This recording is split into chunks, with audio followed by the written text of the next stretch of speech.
Apakah di tempat tinggal Anda terdapat kisah yang turun-temurun? Apakah seluruh kisah tersebut masih diterima oleh akal atau logis? Pastinya menarik jika Anda mampu memahami nilai-nilai yang terkandung di dalam kisahnya. Jika ada dan kalian mempelajari kisahnya, maka itulah yang dinamakan hikayat. Teman-teman semuanya, saya sudah mempersiapkan materi teks hikayat kelas 10 kurikulum Merdeka Belajar. Mari kita saksikan bersama-sama. Tunggu dulu. Sebelum saya melanjutkan, jangan lupa untuk berlangganan di channel ini supaya kalian tidak ketinggalan video setiap kali saya upload video baru.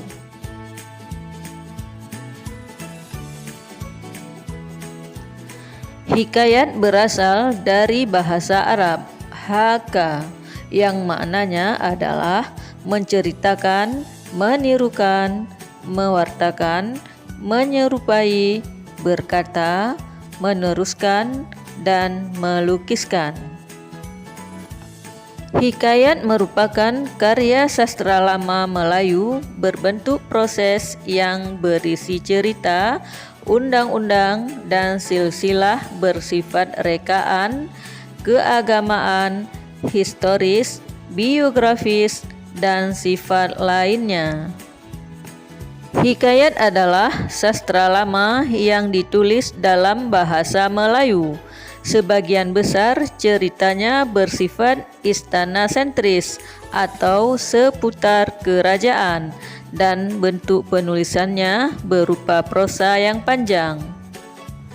Beberapa pengertian hikayat antara lain: yang pertama, karangan yang kadar ceritanya bukan peristiwa yang benar-benar terjadi atau rekaan. Yang kedua, cerita hikayat sudah kuno atau cerita lama yang turun-temurun. Yang ketiga, bentuk cerita prosa panjang. Dan yang keempat, cerita yang pernah terjadi berupa kenangan atau sejarah.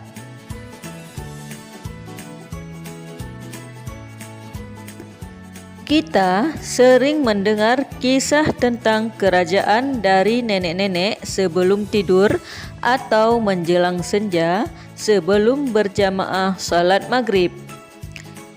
Kita disuguhi kisah tentang anak-anak raja, pertempuran antara kerajaan, pahlawan yang gagah perkasa, dan lainnya. Bahkan kisah ini terjadi dari negeri antah berantah, dan akhir ceritanya selalu menjadi kemenangan milik pihak baik. Jika kita jelaskan ciri-ciri hikayat, dapat kita simpulkan sebagai berikut. Yang pertama, hikayat bercerita seputar kerajaan atau istana sentris. Yang kedua, ceritanya bersifat pralogis yang tidak masuk logika atau akal atau dikenal fantasi. Yang ketiga, banyak kata arkais dalam pembangunan ceritanya, seperti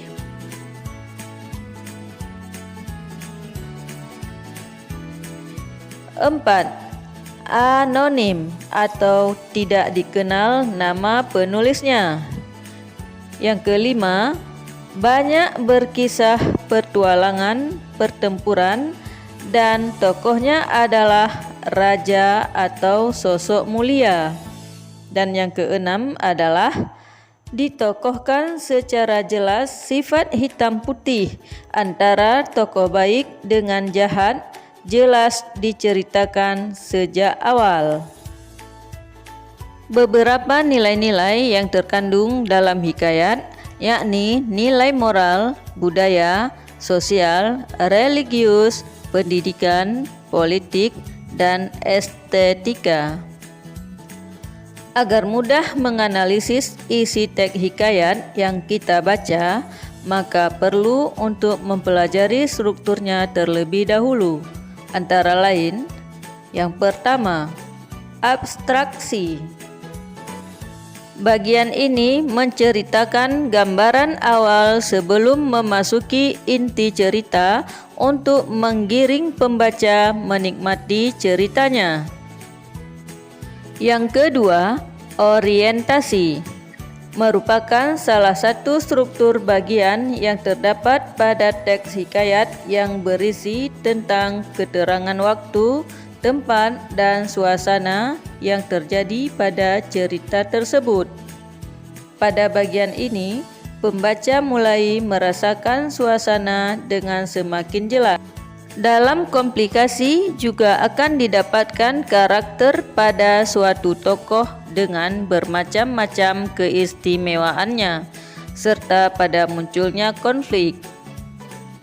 Yang ketiga, krisis. Pada struktur teks hikayat yang satu ini, pembaca disuguhkan konflik utama serta berisi urutan dalam berbagai kejadian yang sesuai dengan sebab serta akibat. Yang keempat, reaksi. Dalam bagian reaksi, berbagai konflik mulai mendapatkan berbagai penyelesaian dan penyelesaian dilakukan dengan peran tokoh yang sangat sentral. Evaluasi membuat teks hikayat mendekati akhir cerita atau mendekati akhir. Bagian evaluasi sangat penting karena seringkali memuat berbagai hal yang berguna bagi kehidupan manusia pada umumnya. Yang kelima, koda. Koda merupakan bagian akhir dari penulisan teks hikayat dan bagian ini bisa disebut kesimpulan. Dalam struktur koda terdapat berbagai nilai atau hikmah yang dapat diambil dari suatu teks cerita dan berbagai hikmah penting yang sangat bermanfaat bagi pembaca. Disinilah titik poin penting sebuah cerita didapat oleh pembaca.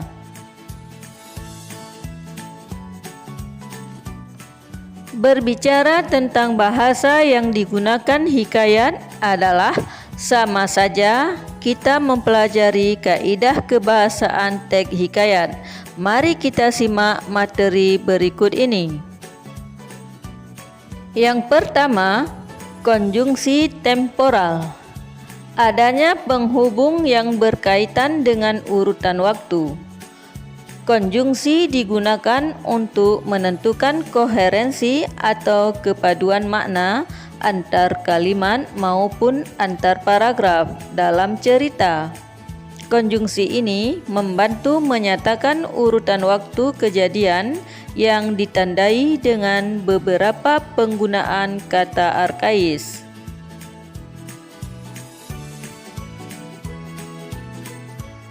Yang kedua, majas. Dikenal sebagai gaya bahasa dan selalu digunakan dalam cerita fiksi untuk memperindah penyampaian cerita. Beberapa majas yang digunakan dalam hikayat antara lain. Yang pertama, majas antonomasia. Merupakan majas yang menyebut seseorang berdasar ciri atau sifatnya yang menonjol. Contoh,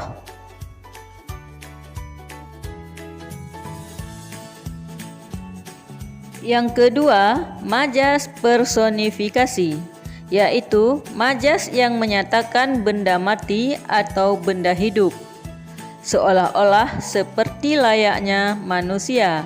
Contoh,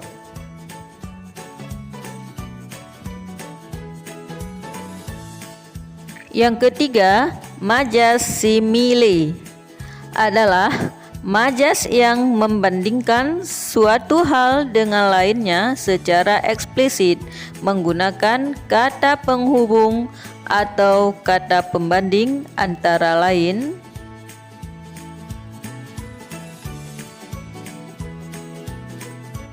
Contohnya,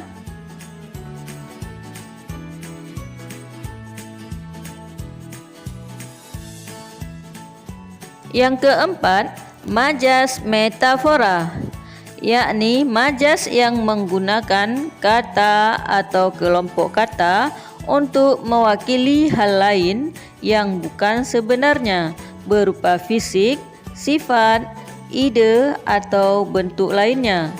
Berbeda dengan majas simile, majas metafora tidak menggunakan kata penghubung atau pembanding. Contohnya,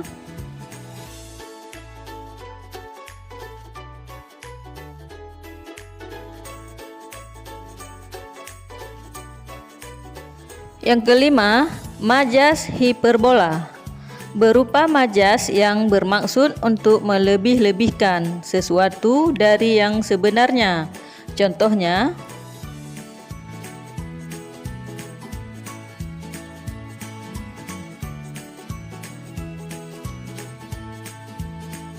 salah satu materi yang harus dituntaskan dalam pembelajaran bersama peserta didik adalah menganalisis isi cerita hikayat.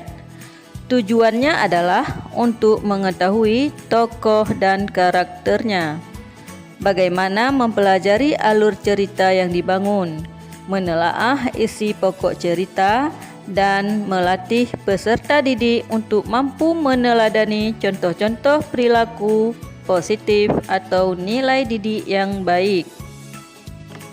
Berikut langkah-langkah menceritakan kembali isi cerita hikayat yang dapat diperhatikan bersama. Yang pertama, bacalah cerita secara keseluruhan dengan saksama.